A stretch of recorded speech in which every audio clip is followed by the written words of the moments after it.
we'll know We'll know what? the fate of our country. Yeah. Do you have high hopes, low hopes, I don't care. no hopes? I'm going to vote.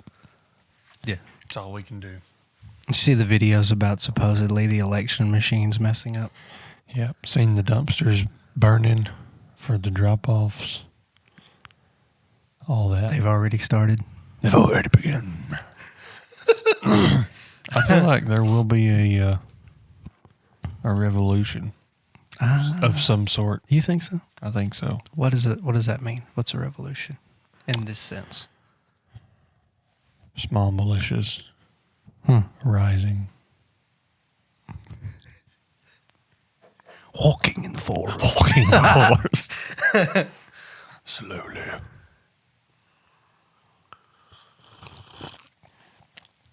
Shall we begin? We shall. Wait, hold on. It's messing up. That was right. No, it's not. Yes, it is. No, it's not. It's a bit behind. I know. I noticed that. It was a dark night. I'm cool with it being behind. I just didn't want it lagging. But it looks like it's doing okay. I don't mind it doing that.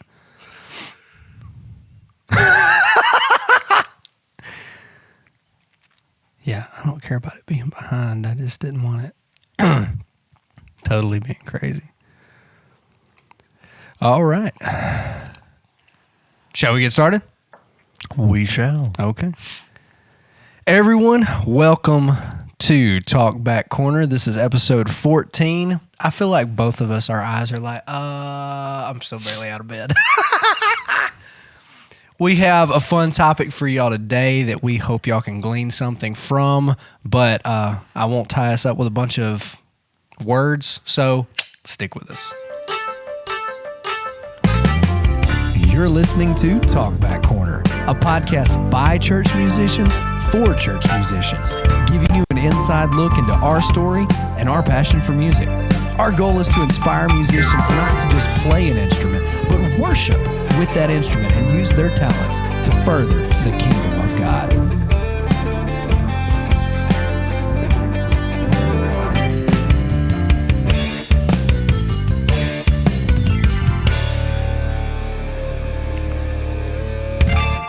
I just got to say, have y'all ever noticed on that video that obviously we were not playing that intro while we were recording that footage, but Cody still hits the cymbals right when the cymbals hit on that song. Perfect timing. And that was not intended, so that's pretty cool. But let's dive into our topic today. This is something that hit me a couple weeks back, and actually intended to record a couple weeks back, but did not happen. It was a late night at the church we had doing Kids Connect, which was awesome. I will never regret that. It was a blast. But it was way too late to try recording a podcast that same night. So, but actually, I think what started me thinking about it was, I think it was one of us that sent a video in our group chat about production taking priority over prayer and personal commitment and kingdom work. And I think we can all agree that that's a prevalent problem, right? Some churches give it all to production, the lights, the stage, the giant LED wall, even the fire, the lasers, which, I feel like that should be universally just not a good idea. But anyway, so a lot of, there are, especially the modern charismatic church, will give it all to production, and there is zero personal commitment. There's zero prayer. There's zero relationship with God there. But I think the intended audience of the video that we're listening to was more to the apostolic church.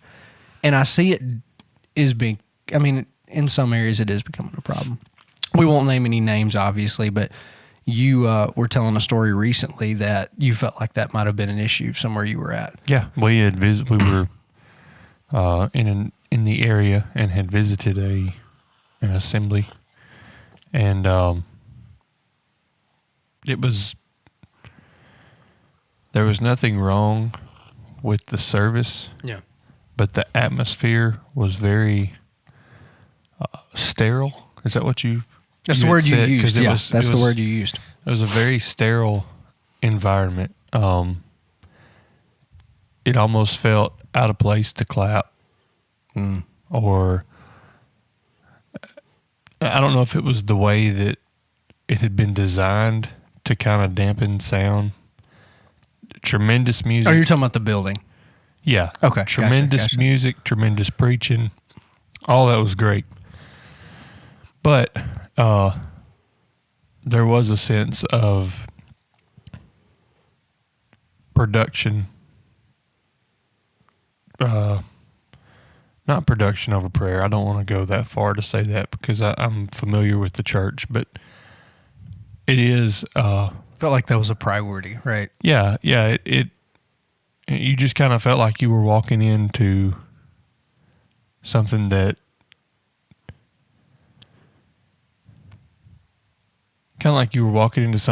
had already been, that was going on, something like stepping into a river. And Okay. you just kind of had to go with the flow and do what they were doing. Yeah. You know what I'm saying? It was very awkward. I had never been in that setting before. Mm-hmm. And I visited a lot of churches. It was just very awkward. And it felt very out of place Yeah. to worship and all that, during the music and stuff. Yeah.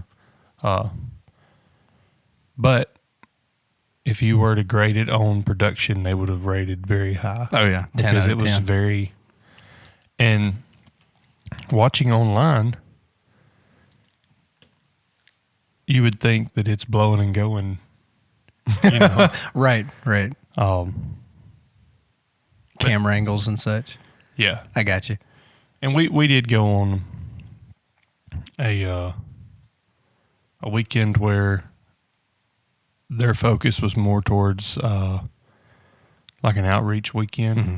So I don't guess we got the full-fledged experience there. Yeah. But at the same time, the service was a service that none of that had changed. Yeah. So I got you. And so my point in bringing that up was not to bash anybody. No, That's no. why I'm not saying names or anything. It's not to bash anything, but to get us thinking on the topic, I get the feeling, and you can tell me if you feel the same way, that there's kind of a riff between you either have your grandiose production that's all out, and then they kind of take a lot of flack for not being authentic, not being spirit-filled. And then you've got the opposite end of the spectrum where most of the time it's small churches. Doesn't necessarily have to be, but everything just kind of is thrown together. Last minute, there's zero thought toward the actual service, but then some people get the feeling, well, that's where people are rolling in the floor, right? Yeah. So it seems to be a rift in that you can't have a level of excellence about what you do and at the same time have a genuine move of God. Because I get maybe people view that level of production as fake, but you know what I mean? So I feel like there's a rift there that I kind of wanted to tackle in this discussion. Do you get that feeling? yeah, yep. So cameramen, it was one of my first services to be in there that had cameramen walking around, and cameramen, ladies. And to me, that was just odd. As the first time I'd experienced that. Yeah. Fun fact: I have gotten to be a cameraman at some conferences. It's a different experience. It was odd. Like nothing wrong with it. I had never been in, and I'm sure to them it's not awkward. you know? That's what you're scheduled for that day. Yeah. And to them, so every church, like we've said before, has their own character. Yeah. You know what Yeah. I'm saying? Mhm. So to them, that's normal. Yeah. That's what happens every service, you know. So I do feel that there is that rift, that disagreement there, that in the back of people's head, a lot of people's not going to just come out and say it, but no, you can't do this, and you can't have this great production and still have a move of God. Right. And there is a happy medium there. Absolutely. Yeah. And that's kind of what I wanted to tackle today. It was not a target at a church, obviously, because then one of us would need to shut this podcast down if it was a stab at somebody. That's not what the point. The point was that I feel there's a rift there. People view a certain level of production as fake, and then people view the small, unprepared, thrown together thing as genuine. And both can be true, neither can be true, or there can be a mix. There shouldn't be a rift, was my whole point in bringing it up. Right. So I think to start that argument. Mm-hmm. Oh, we going to argue? Yeah. No. We're going to argue with no one. We're going to argue with our eyes like barely open. Yeah. This is 6 o'clock in the morning. This is the first podcast we've done in about 4 months. About 3 months, 2 months. Hopefully we plan to get this back pretty regular, because I love doing them. Oh, yeah. I love doing them. But our fall and end of summer at IFUPC have been busy. Busy. No shade thrown. We love it. But it has been some packed weeks for sure. So the first step to having the best of both worlds is a form of preparation. And when you told me you wanted to do this topic, you mentioned excellence. Mm-hmm. And I started thinking, I was privileged to help with an event, and we had a tremendous outpouring of the Holy Ghost, and had a great time in the services and all that. But we had all gotten to the service, and I was given the position of service leader. I didn't really know what that entailed. So I was asking leadership, hey, what do you need me to do? What are you expecting out of me? And they said, well, we just go with the flow. Like whatever happens will happen. I was like, okay. Well, I noticed that the service, the music was off. There had been no practice. There had been no outline created. None of that had been done. Mm-hmm. For me, that was a shock, because our pastor is a detail-oriented, absolutely, scheduler, planner. He wants a backbone of a service, and if it doesn't go that way, it's because God had other intentions. Mm-hmm. But that's our backbone. That's what we're going to go off of. And I'm going to say most of the time it doesn't go that way. You know? Right. But what that does is that gives people a sense of, okay, this isn't just something thrown together, you know. And I felt like that's what was going on as that service was progressing, was it's just thrown together. Yeah. I wasn't the leader over that particular service, so when it came time for our service that I was leading, I had a schedule or a outline.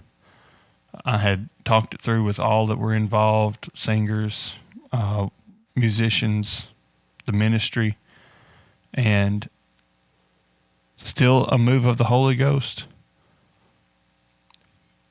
Tremendous response, but it was planned. There wasn't that awkwardness that we were feeling at the other service. Yeah. You know, that just goes to show you can have the same power, the same response at both. But what that did was it gave everyone involved the comfort in knowing, okay, this is which direction we're going. This is where we're headed. Mm-hmm. And there's not that up in the air, okay, should I be doing something right now? Should we sing another song? It's just when you come in with a plan, I feel like that shows that you're taking it serious. Absolutely. And that you want to do your best at it. Mm-hmm. There's a easy way and a hard way, and it takes little effort to get the outline together and to talk to everybody, and just make sure everybody's on the same page. And it goes so much smoother, and you represent God. Mm-hmm. Ultimately, you represent your church, you represent your pastor, you represent all of that to visitors, to people who've been there for years. They know this service wasn't just thrown together. Yeah. Even when we have just like a pop-up revival where we had a good response over a weekend revival and pastor says, okay, we're going to keep this going. Mm-hmm. Those services are still planned with an outline. Yeah. A lot of times we can't practice just because it's spur tomorrow of the night. moment. Yeah. But we pick songs that we know that we're not going to get up there and fumble. Mm. And how did we do that? We both said the same word at the same time. Get out of my head, Matt. But we pick stuff that we can highlight excellence in. For sure. From the ministry involved, the songs, all of that. 100%. So I feel like an outline is one of those deals where, okay, and this is not, every church is different. This is what I've been raised in of we're going to have an outline and we follow that outline until God says go a different direction. Yeah, absolutely. And there is a peace of mind. It frees up your mind to think about, I need to go pray for them, or I need to go do this, or I need to go do that, instead of what's next, what's coming up next.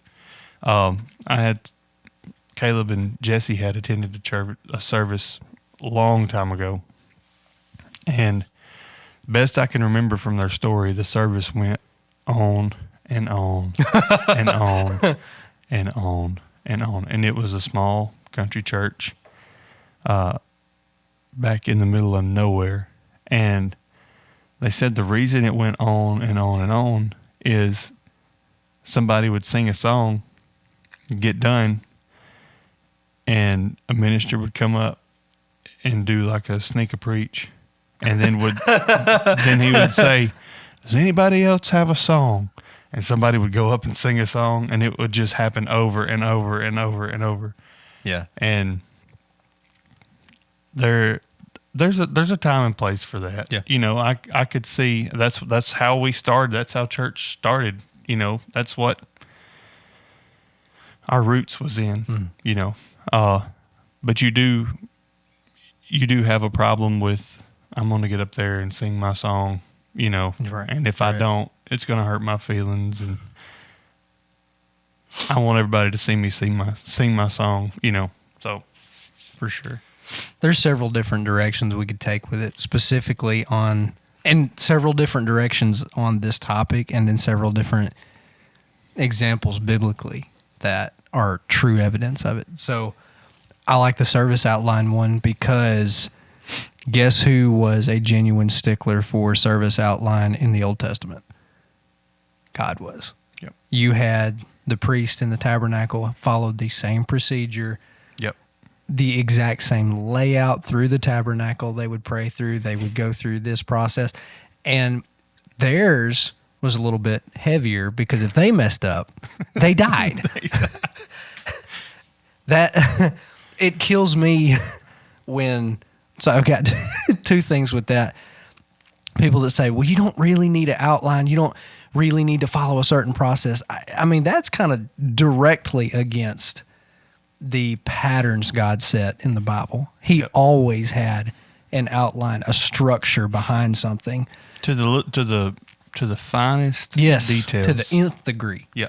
I mean, you look at the law, the old law, and I mean, he basically lays out every scenario that you can think of. If this happens, if this happens, if this happens, this is the consequence. This is how it's made, how restitution is made. This is what you would sacrifice. You would have different sacrifices for different sins, and just the tiniest little details. Just putting prayer for needs right here instead of down here. Absolutely. And we have different outlines for different services. Right. Sunday morning has a certain outline. Sunday night has a certain outline. Wednesday night has an outline. We've come in before, and Pastor said, we're going out there and we're going to pray, and I'm going to come up and begin preaching. Yep. That's what the Lord said we're doing tonight. Musicians, singers, be ready for altar service. We had spent the evening practicing for the service. We didn't buck up or say, we've been practicing this new song, and we were gonna. It was really gonna do the trick, and everybody's gonna be slain in the spirit because we did our song. You didn't have none of that. Being on board with your pastor is a great idea. It's the only idea. So there have been times where we did not have an outline. Well, we did. More a He said, "This is what we're doing." One more note before we venture off of this. So I've also helped out with daughter work services, where you may have 12 people and you may have 5 people and you may have 3 people, and it may be you and the daughter work pastor. Yeah. So one thing that helps with that is if you do have guests, they're the only people there that are like, there'll be 5 of us and 2 of them, and there's 7 of us, and it can be an awkward position. But I will say, having an outline takes a little bit of that away, because there again, you're not worried about what's coming next. Right. And for any musician, if you have the chance to help out at a daughter work or to be at those small setting services. Yeah, those are important. Small groups. Those are important. It is extremely important, because there may be times when you come to church at the main service and sickness, be it COVID, whatever, has attacked the whole church, and there's 20 of you there. We had that not too long ago. For sure. And we had church because all of us had been in that atmosphere before and knew what route to go with our worship. Or, what you don't change what you do. Right. And it's something you have to learn. It's something you have to do to figure out what your part is in that service. You don't change what you do with a service of 150, 500, or 5. And when you do that, it shows forth excellence. Yes, absolutely. Because a guest can say, there's 5 people here, and they're all worshiping like this is a crowd of 500 people, Yep. I I remember a story Brother Nathaniel Urshan tells on his podcast when he started his work in Florida, when they started with nobody. He said it didn't matter if there was 1 or 2 people there, we shouted the house down. Yep. And that built the groundwork for that humongous church that's there now. Yeah, we had 14, I believe it was 14. I hear 14 and I hear 20 something. Doing my calculations, there was about 14 to 20 people when Pastor and Sister Lambert had been elected at the church. And we were that country, who wants to sing a solo or, Anybody got something they want to say? I don't remember a whole lot of it, but that's where we were. Pastor brought excellence with him. Yep. And has implemented that to what we have today. For sure. And he is a very detail-oriented individual, and that has paid off because you think something so small could make a difference. Mm-hmm. But in the long run, I mean, down to, and Sister Lambert's the same way. The flowers that are at the church that are on the sides. Oh, the ones we hate. Yeah. Sorry. She wants them to look a certain way. Yep. And they got to be perfect. I've been over there with my mom. My mom had done flowers for years. And Sister Lambert would be in the sanctuary. She'd say, okay, move that one like 3 inches to the left and put it beside that other one. Yeah. And just that small little detail. Mm-hmm. And there's a book that people read, imagine that. On what? Decorating? No, reading a book.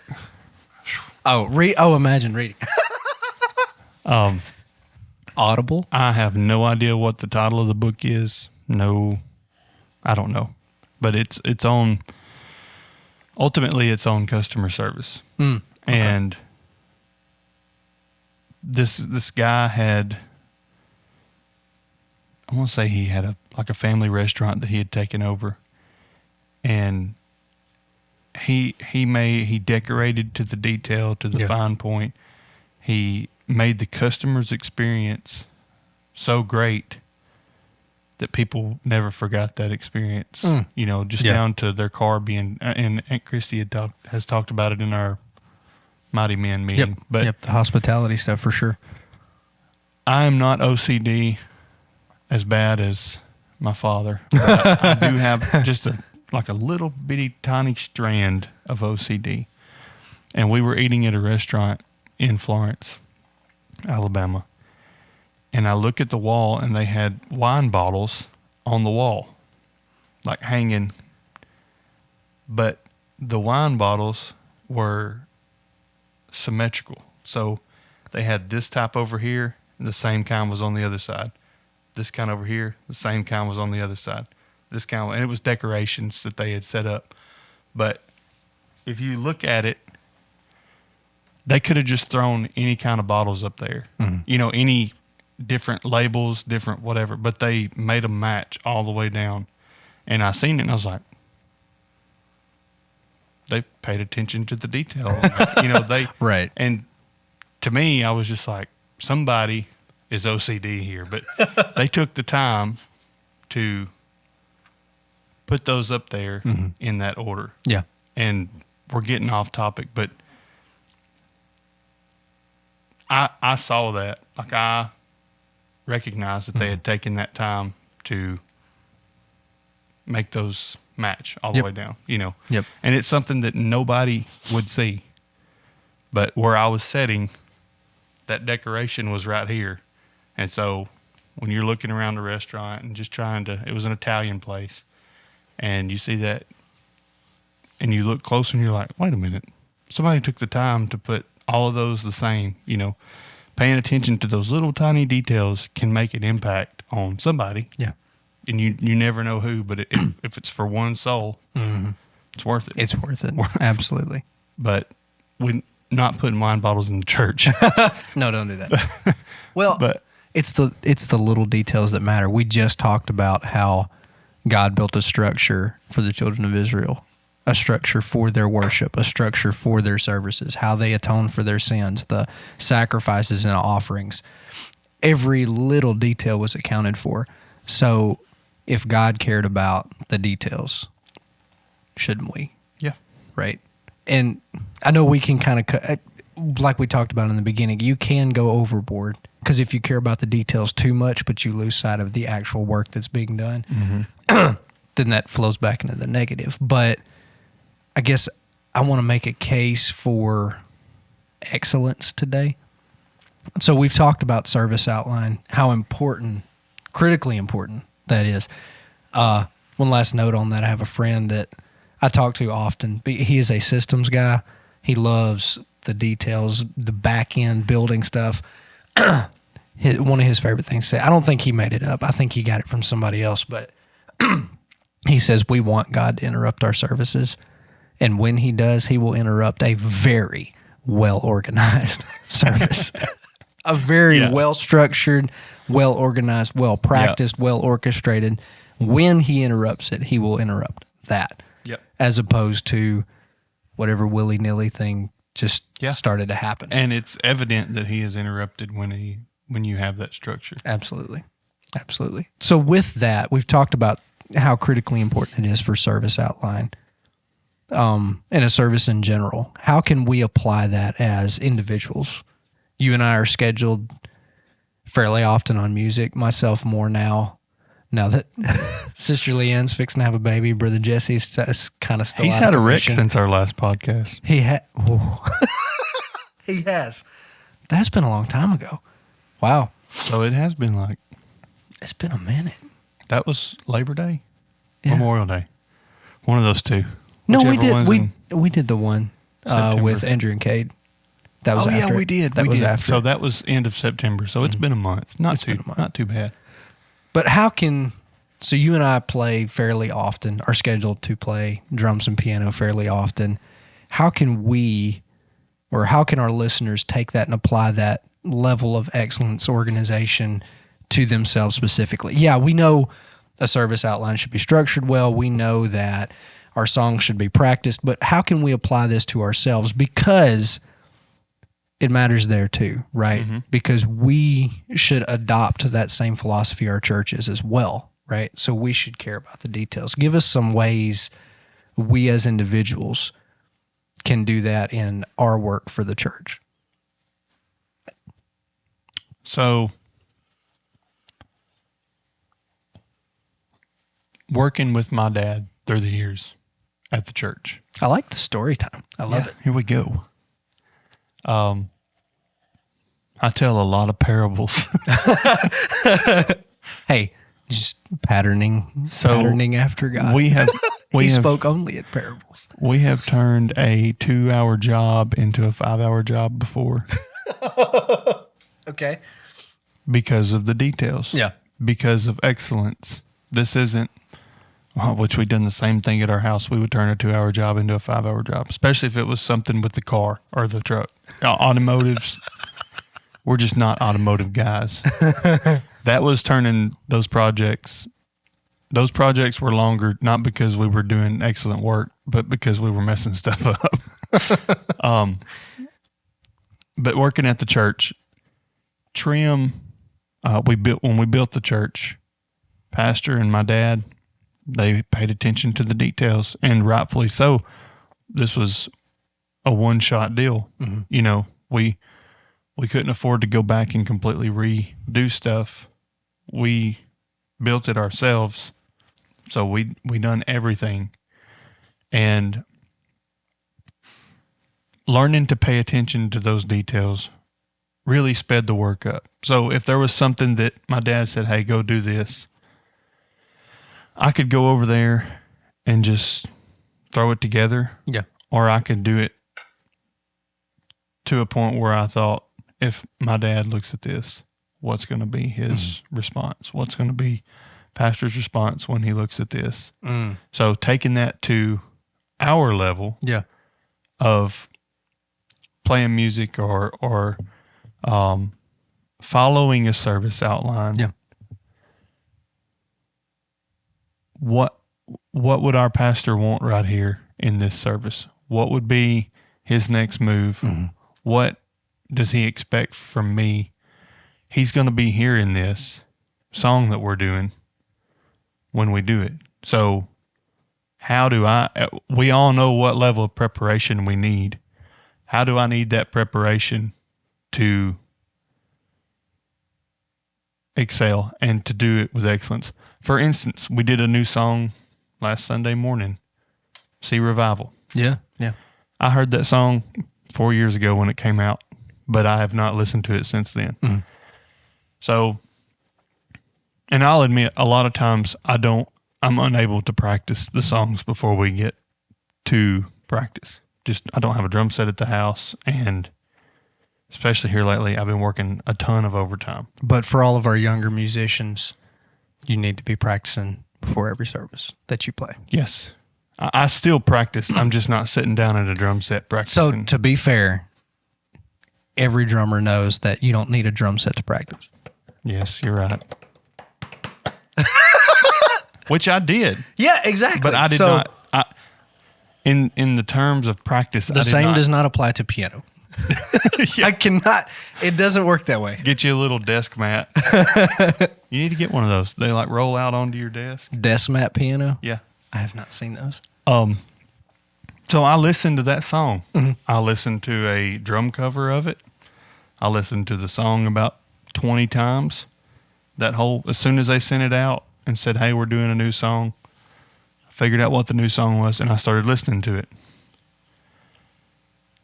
It wasn't a hard song, but had I not listened to it and then I walked in there to practice, I would have been lost. Yeah. Because it was different. It wasn't just bass, snare, bass, snare, bass, snare. It was actually very tom heavy. Yeah. So I knew what I needed to do to get that level of excellence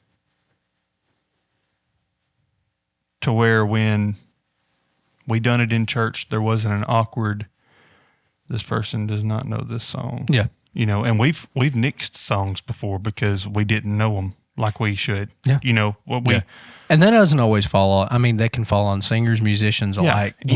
We had to ditch our last choir song last month because it was a very difficult song. Yep. It needed more than one rehearsal because it was a lot to it.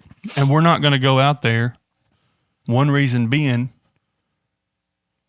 our pastor is very detail oriented. Yeah. And he would know they don't know this song. Absolutely.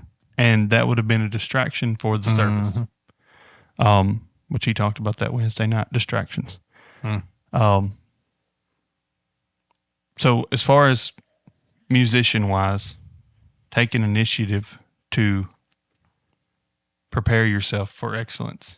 Don't prepare yourself for mediocre. Yeah, absolutely. When it comes to getting ready for church, Pastor has said it for years. If you dress casual, if you come in with a casual mindset, you're going to have casual church. Yep. You're going to have casual service. Preach it.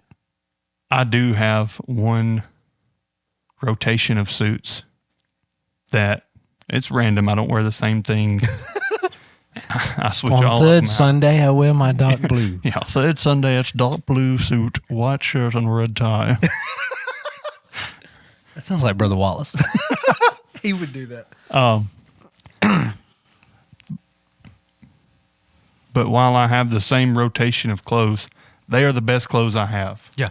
And that's what I wear to service, whether I'm playing or not, but especially while I'm playing. I'm not going to walk up there in jeans and a hoodie Absolutely. and get on the drums. Because, first of all, if they would have walked into the Holy of Holies wearing their sandals They would not have walked out. and their work robe back in the day, They would not have walked out. look at Hophni and Phineas. They were treating the temple of God wrongly and died because of it. Correct. They had gotten to a point where the temple was commonplace to them. It was normal. And it was normal and it was mediocre, and They didn't have to follow the structure. They didn't have to bring a certain level of excellence with them. yep. And they had taken their sacrifice for themselves instead of for the Lord. Or they had taken these sacrifices for themselves instead of the Lord and ultimately died because of it. But they had lost that this is the temple of God that he laid out with very particular plans, very specific details for a very specific reason. And essentially they were just goofing around in there because they were the priests. They were the musicians at the church. They could show up late, or they could bring this or that onto the platform. They could hey, sorry, I'm running sound tonight. I'll be there when I can, or I'll do what I can, or I'm playing the guitar. I'll get there late for practice. Sorry, I couldn't make it to practice. You know, we've said it before. You're going to be late for practice. Things come up. Things happen. You oversleep on an alarm. You don't hear it, especially if you've had a rough week and you're taking a Sunday evening nap. What are even those? What's a Sunday evening nap? And you sleep through your alarm or whatever. Kids, when you throw kids into the mix, things happen. Yeah. And the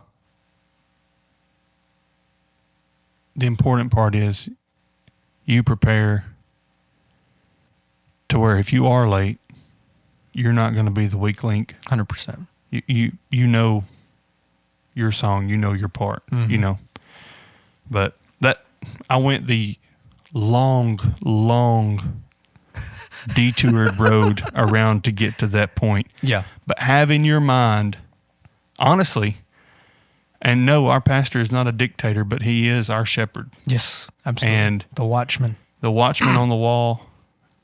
And if you go by his guidance, you're going to think, okay, just like when I would work at the church and my dad would give me something to go do, the back of my head, I was thinking, what does he want to see when I'm done with this project? Yep. What does pastor want the end result to look like? What does God, because God wants us to do what our pastor has set in place. And God will operate in that vein because our pastor has gotten those directions from the Lord. He's not come up with anything that he puts in place has not been Pastor William Lambert's idea. Yeah. So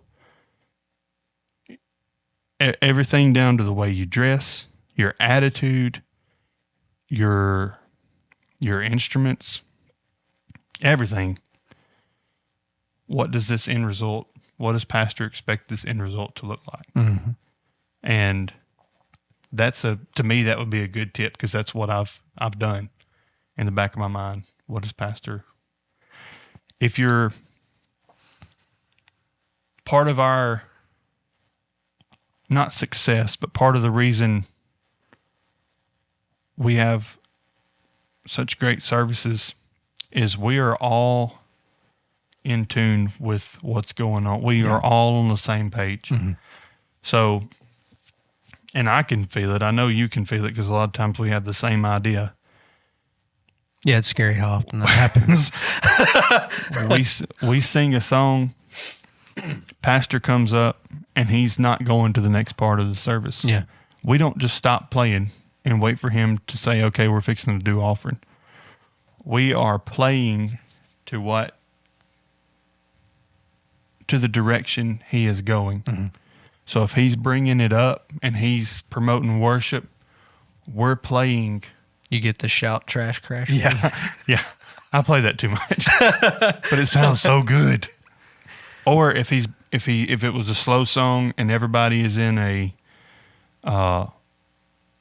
very prayerful, it's a very prayerful atmosphere, and we're going to slow it down. I'm going to play a little bit less or quieter or more just cymbals or break out the shaker, whatever, to take that service. Learning to do that is such an important thing of taking that service where they want it to go. Absolutely. And if they don't want music, he'll tell you. Yeah. He'll say, all right, y'all hold up. Mm-hmm. Then you stop. Yeah. But playing one song, when that song's over, you just stop. And the preacher comes up and he's trying to rally the church to worship or praise or whatever. And you're waiting until they say, all right, up next is offering. Yeah. Before you start that next song. We don't have anybody that does that. Yeah. But I'm just thinking other churches that maybe that's the missing key that you haven't thought about, or and it's something you have to practice real time and in the moment. you could practice outside. You could practice doing that outside of a service. I guess it's going to be a little awkward, but learning how to follow a preacher. Yeah. Or really, it doesn't take practice if you're locked into what's going on. I was going to say, do that. It goes back to what you said, caring about the little things. Yes. Being excellent about those little things, Yes. not being casual. And we love, all the the internet's full of the reels of the church musicians that are either in their own room, in their own world, doing their own thing. Yeah, we saw one video where the whole music team was in a room. In a studio room. At the back of the church. So church was going on in front of them, and they were playing the music. Yep, just all chilled back, shoes off, Oh, yeah. whatever. Yeah, jeans, T-shirt, all that. Yeah. You know? I think it can be summed up with what you said. If you come dressed casually with a casual mindset, you're going to have casual church. Yep. But excellence is a mindset. It is preparation. It is prayer, absolutely, because that's preparation, but that's also that's your relationship with God. Yep. That's fasting. Excellence is all of that and a focus on the little things. Yep.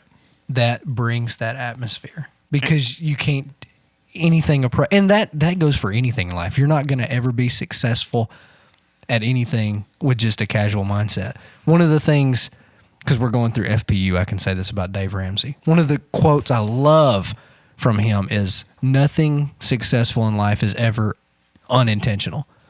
People don't get off the bus. Wait, no, people don't win the Super Bowl and they ask him, how did you win? He said, I don't know. I just showed up. Yeah. No, it's preparation. Yeah. It's bringing that excellence with you. That applies to every area of life, but especially in the things of God, in the kingdom of God. Yep. And it does, the spiritual does mirror the natural. 100%. Learning to pay attention to those details, you can't help but do that at work, which then promotes you, pushes you up the line at work. So it pays off both, I would say carnally, but professionally. Yeah, for sure. As far as career and in the church. Because you can't help but notice those details, especially being raised by my father. Yeah.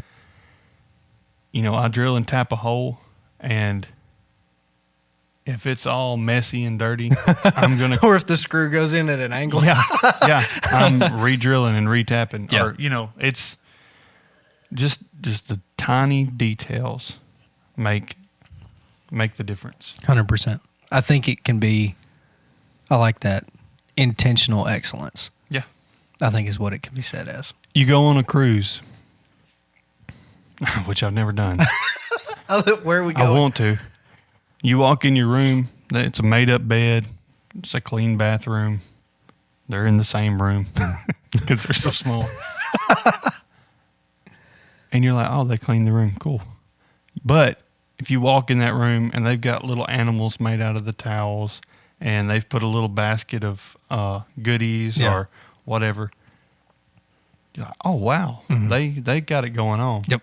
And all it took was somebody rolling up a towel and folding it one certain way, making an elephant. It's, you have to care. And that stuff may be implemented and become the new normal. Yeah. Then you have to take it a step further and find out, okay, how can I make this even better? Which ultimately comes from a servant mindset of absolutely. How can I make this experience better?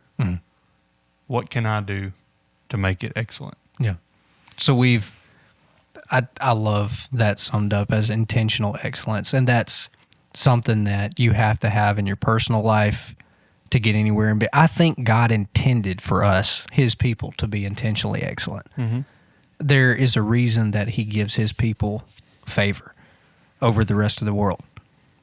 It's not, it is because it is the blessings of God, 110% there. But it is also how it changes you as a child of God. You're no longer that unsaved whatever reprobate person. You are now a new person, born again. That born again person should be intentionally excellent. So, with us running out of time, I have one more question for you. Okay. So, and it just came to me. So, we've talked a little bit in previous episodes about how we can get into ruts. You can fall into that, and it's hard to get back out of. We've even given some examples of ruts we've gotten into. So, what do we say, or what would you say to the young person, the young musician, young singer that has or started with a certain level of enthusiasm and excellence about what they were doing, but it feels like they've just fallen into a rut, and when you ask them about it, they would say something like, well, I'm just not motivated. Mm-hmm. It just doesn't excite me. And I mean, I want to do more, but I'm not feeling it. I'm not motivated to do it. It's not that I don't care. It's not that I don't love God. I'm not motivated enough to bring everything I have into it. What would you say to that person? Suck it up, Buttercup. No. You're experiencing something everybody experiences. Yeah. Make it fun. What if you have to change it up? Make it something. So Michael Blake didn't want to go to school the other day. He's been out of school for 2 weeks. Yeah. Had fall break and then tonsil removal. And I wouldn't want to go to school either. that Monday, he did not want to go to school. Yeah. He was crying. And he usually gets right up, ready to go, ready to go to school. Yeah. And he did not want to go to school. So I said, let's try this. Let's find something that you look forward to at school. What, do you like recess? Yeah. I said, okay, well, you get to go to recess today, okay? Let's think about how fun recess is going to be, and that'll make your day better. I don't know how it ever turned out, but I said, and then after recess, think about the next thing. You get to come home and play. Yeah. So think about that. Whatever you got to do, that's what I have to do at work. You're reframing the perspective. There's some things I really enjoy doing at work. And every morning when we have our meeting and they start giving out instruction of, hey, you're doing this, you're doing that, I'm thinking, all right, what do I get to look forward to on this? And some projects, there is nothing to look forward to. Yeah. And they're going to be messy. They're going to be dirty. They're going to be just disgusting. But I look forward to lunch. I love it. Okay. And I do what I have to do to get to lunch. Yeah. And a lot of times, if there's a rough project, I try to have it over with by lunchtime. Oh, absolutely. Because the rest of the day, I can work on the stuff I enjoy doing, which sets me up for a good ride home. I have a question for you. Okay. Because I've been wondering. Okay. Well, can I answer my own question first? Yeah, go ahead. Sorry. So I never gave a straight answer. Make it fun, whatever you have to do to change it up. I had a parent ask me this week, let me know what they're supposed to be doing in practice. Yeah. I'm going to do that. Mm-hmm. But I told them, I said, the main thing is that they are spending time on that instrument. For sure. Because before you actually drive a car, Maddox does this. Maddox drives cars? Oh, yeah, I forgot to tell you. What? Every time he sees a truck or a car, yes. he wants to jump in there and pretend like he's driving. For sure. I would not trust him behind the wheel. No. But he can't reach the pedals. He likes to hop up there and pretend like he's doing it. Yeah. Which gets him comfortable and when he gets like 14, he's going to start driving around the yard or driving around, and maybe even earlier than that. Yeah. I was like 12 driving around the yard. But you getting comfortable with whatever it may be is practice. Yeah. There was sometimes I done what I was supposed to be doing, And then I just goofed off. I was just like hitting stuff, or I would be messing with, it was electronic drums, so I'd be messing with the different voices. Yeah. And it would be like African jungle, going, wah, a monkey sound or something. Yeah. I was just getting familiar. I was really just trying to make practice make it something I looked forward to. Yeah. Make it fun. Whatever you have to do, make it fun. For sure. I love that answer. My answer was a little bit harsher, so I don't know if I want to give it. This is the parent's answer. Yeah, okay. So I like your example of Michael Blake. He didn't want to, but you as a parent realize he needs to. He had to go to school. This is how you grow. I could not stop that. Yeah, and you don't want to get picked up by the truant officer. So I have a problem when people say I'm not motivated to do something, because motivation is nothing more than a spark or a little bit of a flame. Mm-hmm. That's not going to get you anywhere without the fuel. Your fuel is commitment to what you're doing. Yep. If your commitment is to God, to the work in the kingdom, you don't need motivation. You're not motivated? You don't need motivation. You need to commit back to that. You need to consecrate back to that. The passion, sometimes we all go through dead seasons. That is what it is. But it's in those valley of dry bones. It's in those times where your commitment to it is going to shine. Mm-hmm. If you stick with it, you'll find the spark again. It'll get back, but at no point should you ever stop being intentionally excellent for the kingdom. If you give up, the spark won't be back. Yeah, exactly. Love this example. We use the children of Israel in the wilderness with the tabernacle. There was one thing that they could never allow to stop, and that was the fire on the altar. The fire was never allowed to go out. Yep. It was always to be burning, night, day. It didn't matter if it was 2 a.m.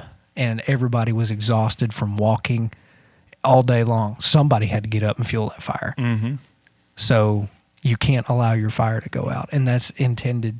I mean, that's on your work ethic. Yep. That's on how bad you want it. It's like the Olympic torch. Ooh, parable. The old wall heaters. Yeah. They had to keep the pilot light on. Yep. There you go. Because it wasn't heating all the time. Mm-hmm. But if that pilot light went out and you needed heat, sometimes it could be a booger to get that thing to light. Exactly. So you kept that pilot light on. Even though it wasn't heating 24/7, the pilot light was still on. So it didn't need motivation. Yeah. It was on. It was ready. You just tell me how intense it's going to get, Yep. So there's a parable. So that was my answer to that question. Sometimes you'll feel dead and dry, but you stick with it because you're committed, not because you're motivated. Learn to do it without motivation. Exactly. Motivation is, I used to tell the guy I worked out with, I don't care if you're motivated or not. Motivation's garbage. I am not motivated to work out. Nor am I committed. He would turn on these motivational speeches and like, this gets me pumped up, bro. No. And you're either committed to it or you're not. At certain points, you're just going to have to do it and dislike it and still show up anyway. Yeah. So that's living for God's the same way. You're not always going to feel tingly with your hair standing on end. Sometimes it's going to be getting through. That's still not an excuse to not show up and be excellent. Yeah. Now, you said you had a question for me. Yes. You recently brought your piano to the church. Yes. Yes, sir. Yes, sir. Was that a move towards excellence? Yes, because it's... Well, this is just a small example, but I brought this up for a reason. Okay. Because we can see the level of dedication. You love that piano. Love that piano. That's your baby. Love it. Okay. If for all of our listeners, this is a Korg Triton Extreme made around 2004, 2005. Still to this day, one of the best pianos, keyboards, workstations that has ever been made. The sucker will do anything. So before you brought it, you were bringing your computer, setting it up. Correct. All this stuff. Mm-hmm. Which still had Korg Triton Extreme. Which at times, admittedly, would take some practice time away. Yeah, because it sometimes the USB jack wouldn't be working right. I'd have to unplug it, replug it, hook something back up. Yeah. So in your head, I'm going to get inside your mind. Please do. You thought It's a very tight squeeze. this is causing problems. This is causing distraction. This is taking up time that could be used to fine tune a song or whatever.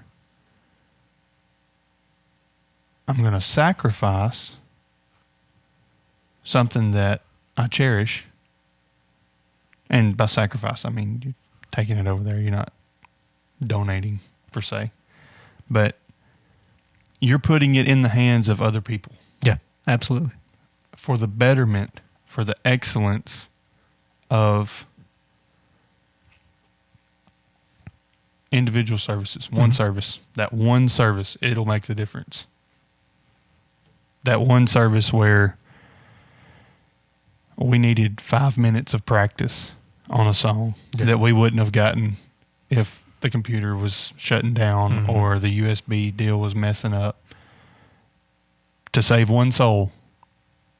Because each little tiny detail makes one big long, I don't know. Yeah. In other words, it's caring about the little stuff. Yes. Caring about the details. You reached that point where you said, I've got something at my fingertips 24/7, and I'm going to sacrifice that so that it'll be where it needs to be when it needs to be there. Yeah. You know, so it may not have been that deep in your head when you may have just been like, I'm taking this to the church because I'm sick of dealing with all this. But that ultimately came from, I'm making that experience better. I'm making it more excellent.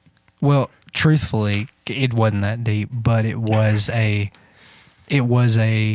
conscious decision that I made talking to my wife. It's going to be better utilized at church, and it's going to be better equipment than what we have. So I honestly had planned on donating it, not just leaving it there. Oh, really? Yeah. It was my intention to give it so that it could Gotcha. be used for the kingdom. I mean, technically you are donating Yeah. when you do that, but yep. So, are we done?